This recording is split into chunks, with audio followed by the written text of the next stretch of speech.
With regards to this path of practice, if we have wisdom, then we'll be able to see into the arising, and the cessation of sankharas.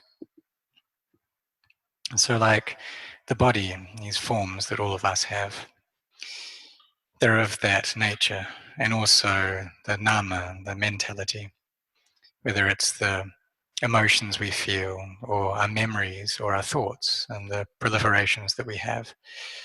We'll be able to see that all of it is of nature to arise, last for a while, and then cease. Whenever we see something, or hear something, taste something, smell something, or whenever any emotions come into our hearts, then all of that will arise and cease. So seeing into this arising, lasting, and ceasing was a knowledge that no one had gained before the Buddha. The Buddha, when his parami was full, he was born in Lumpini. If we're following the lunar calendar, it's on the 15th day of the 6th month, the full moon day. His wisdom was great, and there's no way that we can find a limit to his good qualities. If we try to find a limit to them, try to see where they end, we just won't be able to do it.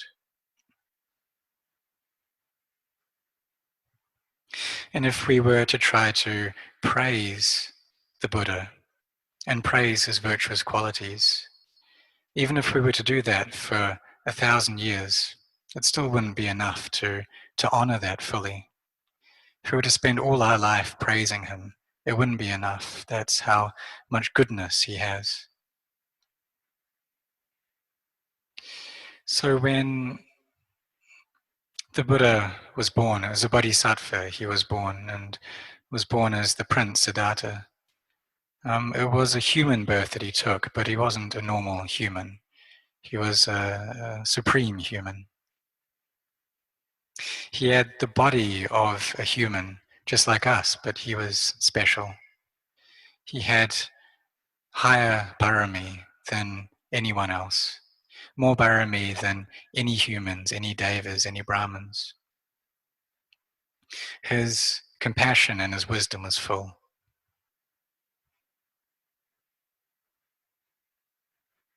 He was able to have very subtle thoughts and very detailed thoughts, very deep and meaningful ways of thinking that other people just didn't have. And so for us, it's normal that we see that there's hot, so there needs to be cold. There's birth, and so there's death. There's day, and so there's night. But the Prince Siddhartha, he didn't just stop there. He saw that there's birth and death, and so he also realized that there needs to be a state which goes beyond birth and death. And that's how subtle his thinking was.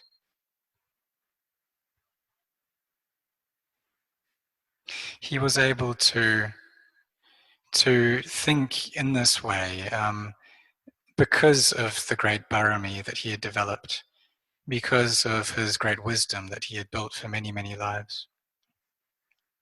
So he was then determined to seek out that which goes beyond birth and death. He saw that if we take birth, then we need to meet with separation. We need to leave from those that we love, and that's a great source of anguish for us. He could reason in this way because his mind was very subtle. And as a child, he was able to sit under a tree and go into first jhana with great ease. His mind just ran into the state of samadhi. And then he went to study with his two teachers after he left the lay life. And with ease, he was able to get into 8th jhana. This is something that other people were able to attain to, but he could do it with great ease. But he saw that when one comes out of that, then there's still suffering. And so he went to find that path, the path that leads completely out of pain and suffering. So he first searched through the method of torturing the body. And there was incredible pain that arose within him, to the point where he fell unconscious 3 times.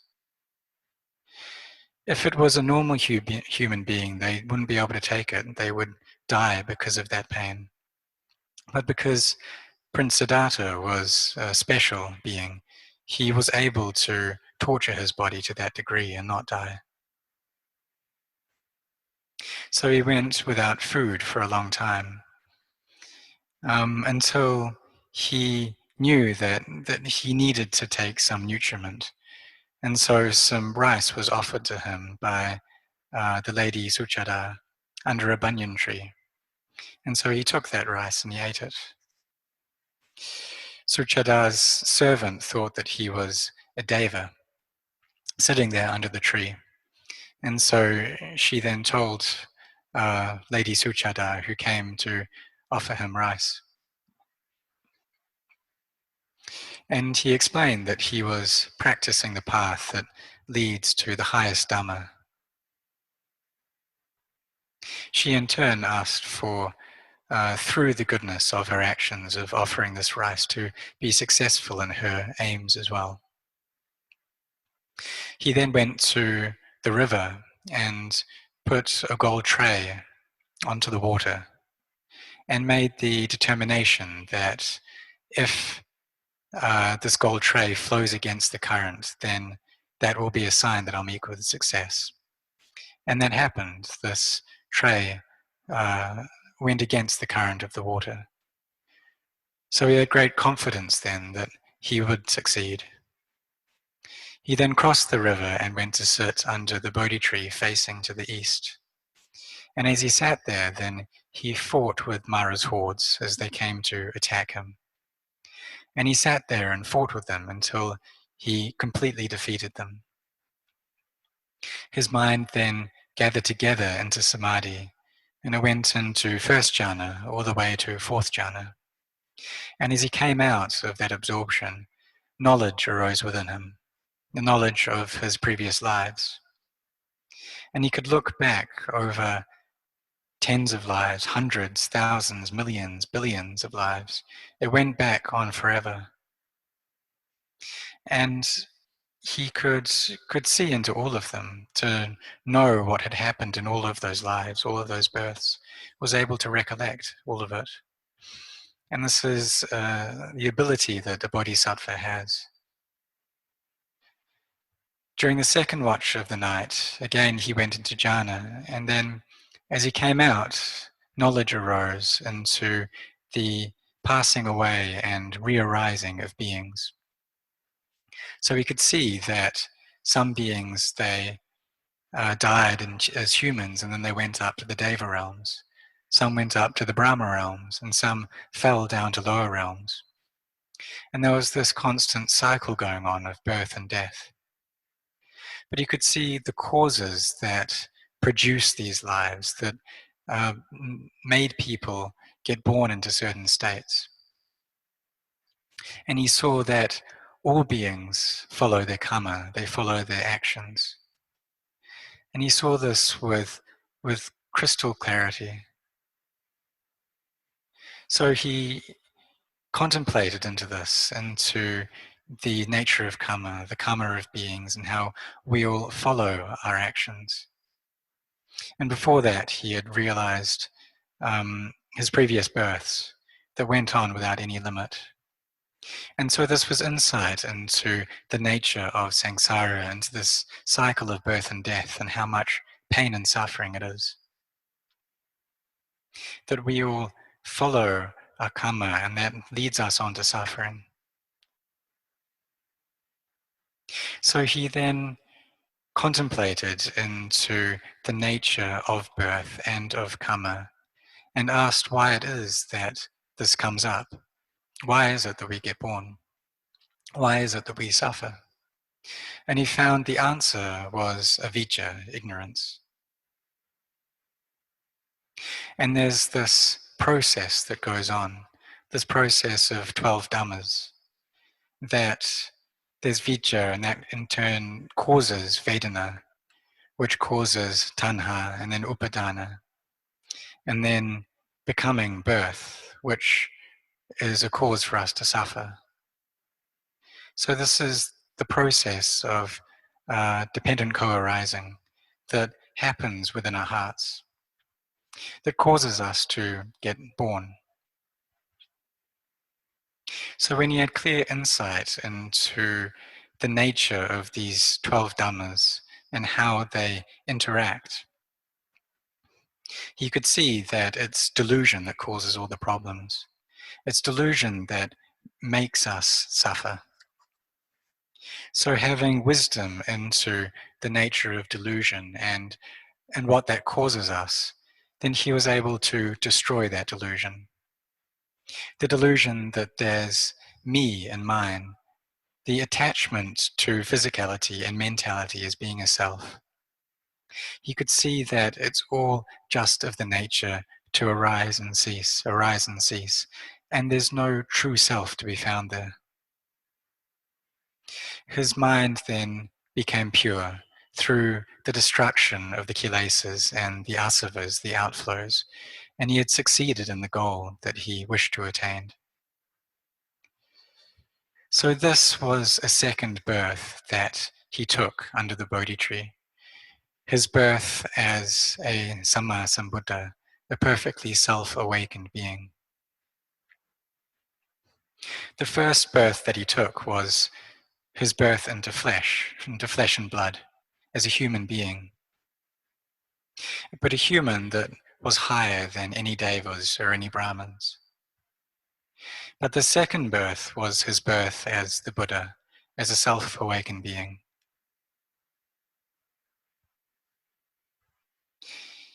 He understood into the truth, but he didn't yet teach that truth or the way leading to it because it was so subtle. It was his compassion, however, his great compassion, that led him to teach.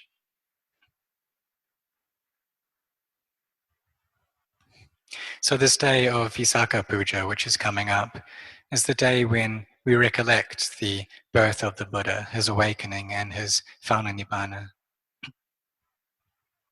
And this is a very important thing, that when he realized enlightenment, he had the great compassion to then go and teach what he had found.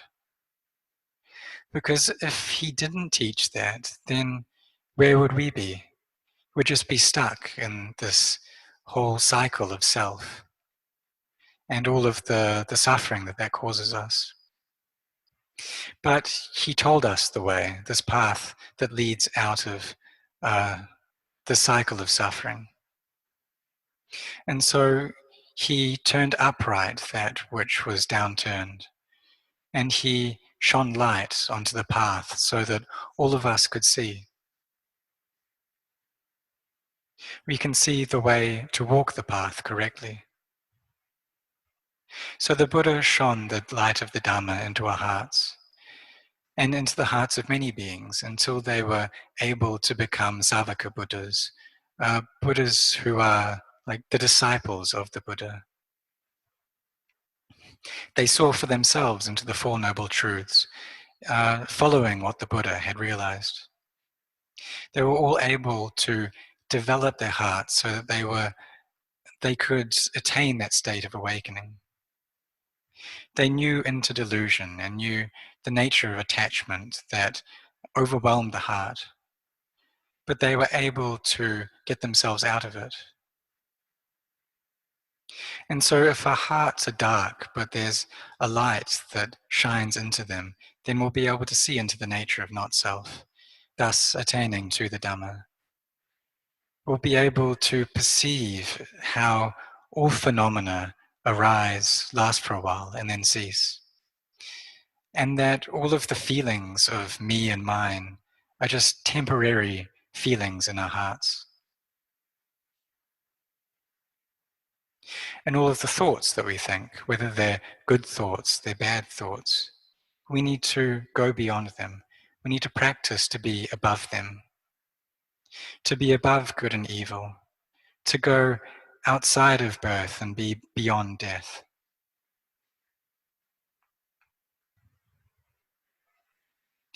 And so, and there was a disciple of the Buddha during the time of the Buddha that he saw a cloud that went in front of the moon. And his samadhi was very good at that point. So he was able to contemplate that, to use that as a reflection.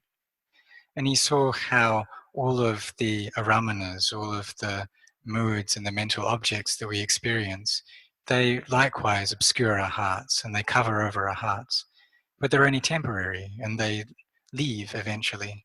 Just like the clouds that cover the moon briefly and then pass on. As this knowledge arose, then he was able to release the clinging that he had to all of these objects in his mind. And knowledge arose within him. And he then became a Savaka Buddha. So the goodness of the Buddha goes on without end.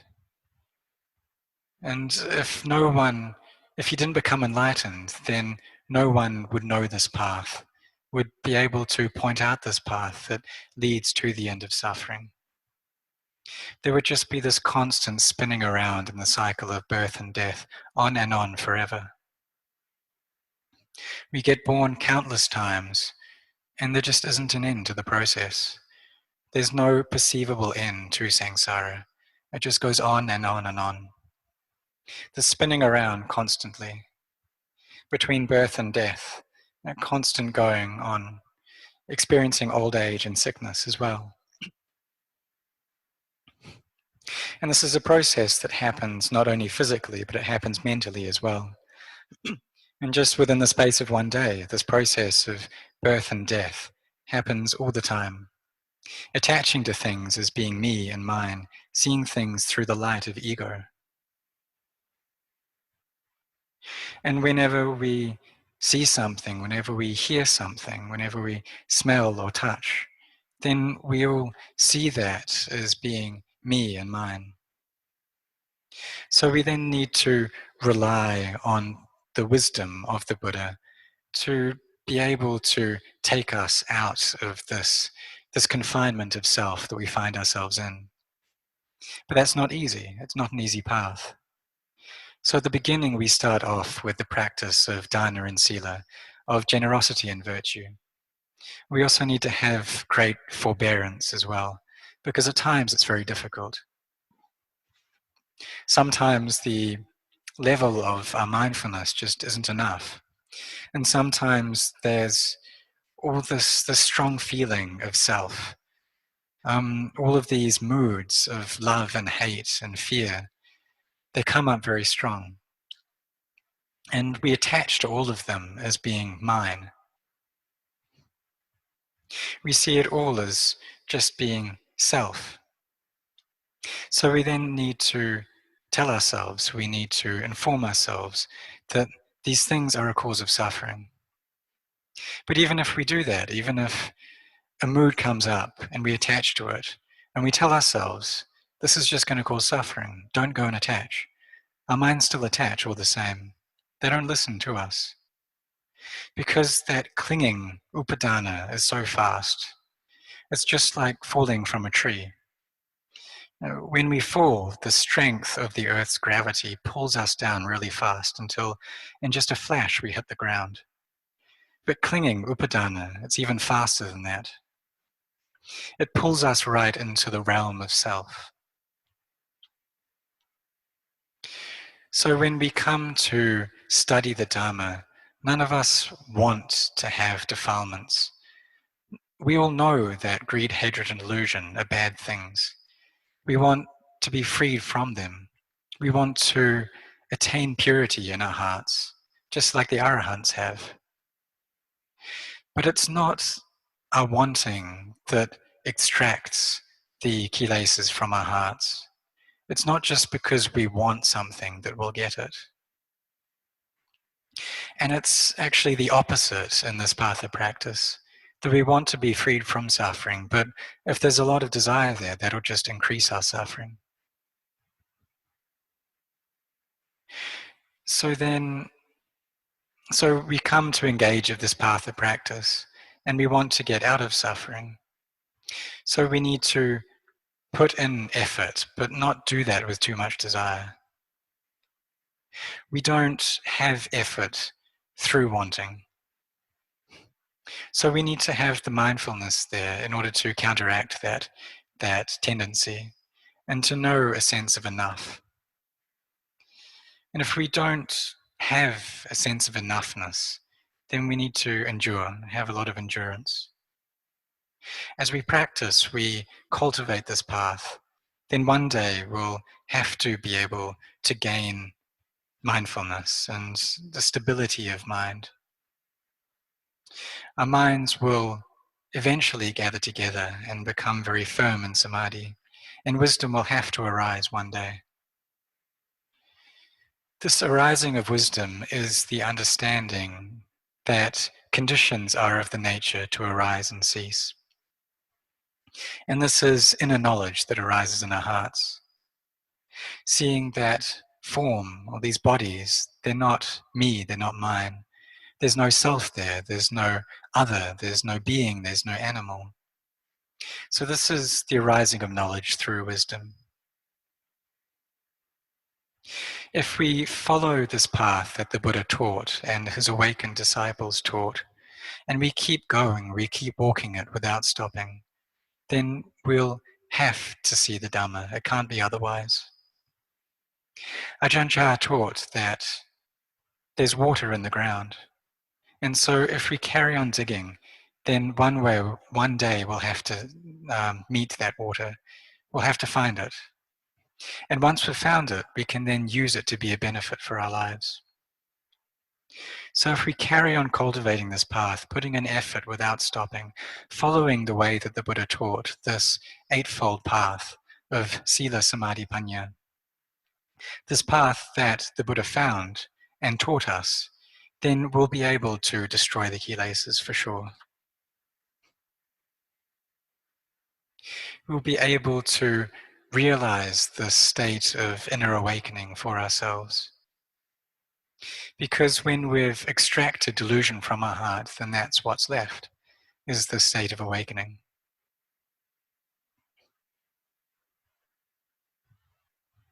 So we see that we contemplate into the nature of our bodies and into the nature of death, and see that physicality is of the nature to arise and cease. And so the Buddha himself, his body had to pass away. And we call this his attaining of final nibbana. But that was just his physical body that died. It was just this human form that he took. But he taught us that when we see the Dhamma, then we'll see the Buddha. So therefore, the Buddha is there within the Dhamma.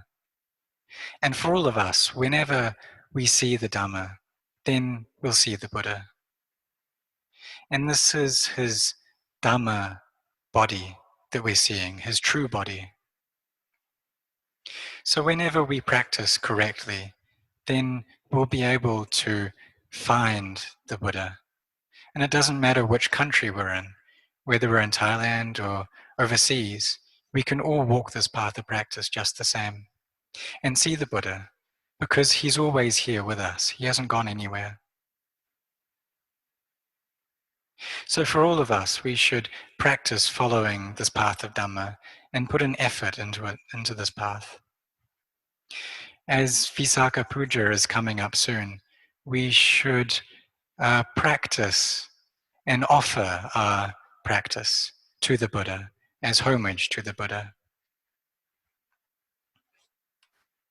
And in doing this, the person that we're really benefiting the most is ourselves. So don't just throw away your efforts. No, don't just allow the kilesas to come up strong, but carry on putting in effort and carry on practicing. When the mind is peaceful, then contemplate into the body. And look into the nature of the breath and see how it arises and ceases. And this is us seeing the state of nature through our minds. So we gather our minds into peace and then we use that to contemplate. Or we can take the path of contemplating in order to get our minds into a peaceful state. We follow this way and then we'll be able to perceive truth for ourselves and all our doubts will be gone. We'll know that the Dhamma is true, that the teachings of the Buddha are true, and that when we follow them, then we'll need to understand them.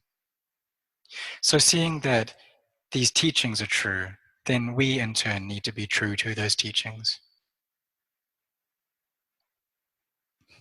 So therefore, we practice, and we practice in order to see the Dhamma.